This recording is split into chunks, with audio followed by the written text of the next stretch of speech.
Muito boa noite, com muito prazer, com muita alegria, que nós começamos mais um programa de direção espiritual hoje falando de amizade.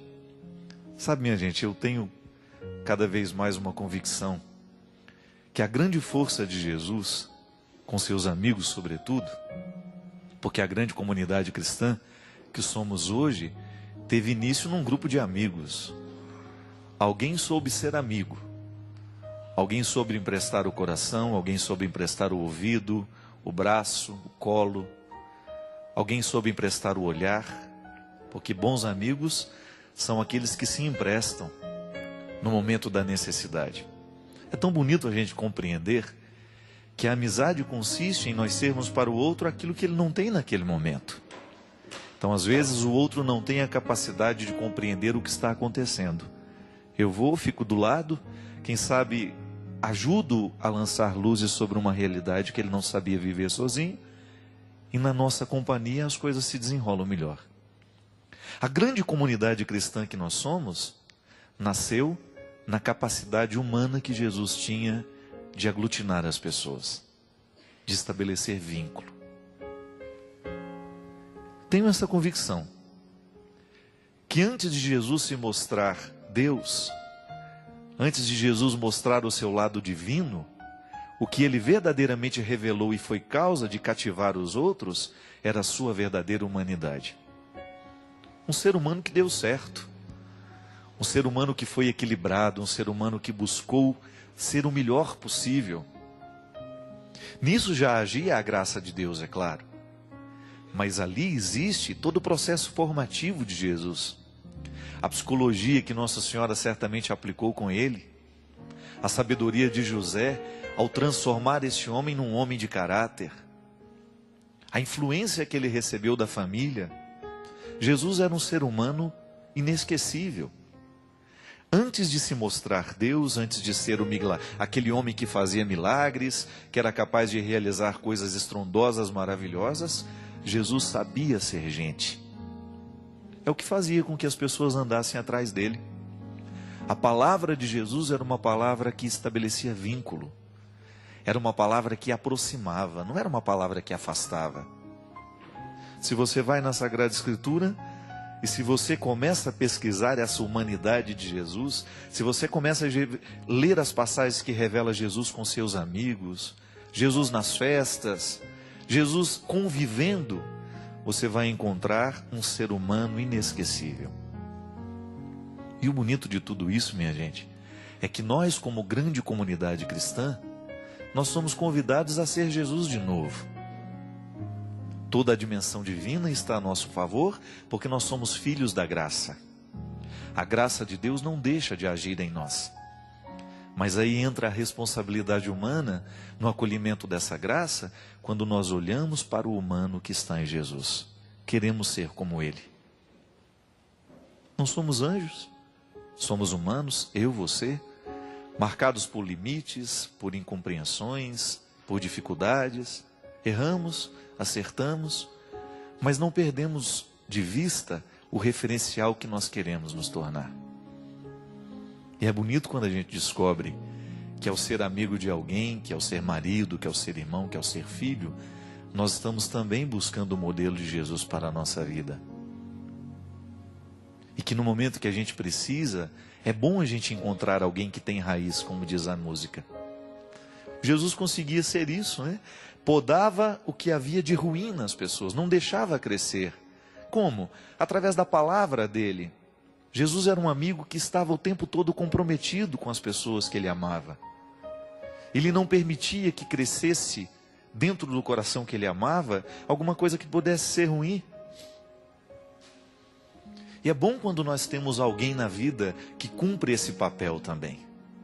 De nos amar de um jeito certo, de nos promover para a liberdade, de fazer acontecer dentro do nosso coração a ressurreição nossa de cada dia, não é verdade? Há dias em que a gente parece que está meio morto. Parece que a vida, às vezes, tem o poder de nos sepultar antes da morte. Quando a gente percebe que a gente está perdendo as esperanças, quando as tristezas estão sendo superiores às nossas alegrias, quando a gente fica desanimado, você experimenta isso, eu experimento. Quando a gente sofre, por não ser amado como a gente gostaria que fosse, quando você escuta o que não gostaria de ter escutado, quando você perde e não gostaria de ter perdido, quando você é traído, quando você descobre alguma coisa que não foi do jeito que você planejou, é como se a vida começasse a nos sepultar antes mesmo da morte. Mas eis que entra alguém com seu poder de nos olhar de forma humana e divina e nos convence de que a ressurreição ainda é possível, que nós não estamos condenados a viver a morte de hoje. Todo dia a gente morre e a gente renasce um pouco. O processo de viver e de morrer é cíclico, né? Ele não para. Hoje eu estou morrendo. Eu tenho um dia a menos na minha vida. Isso não é para eu ficar desesperado. Hoje eu estou um dia mais próximo da minha morte. Você também.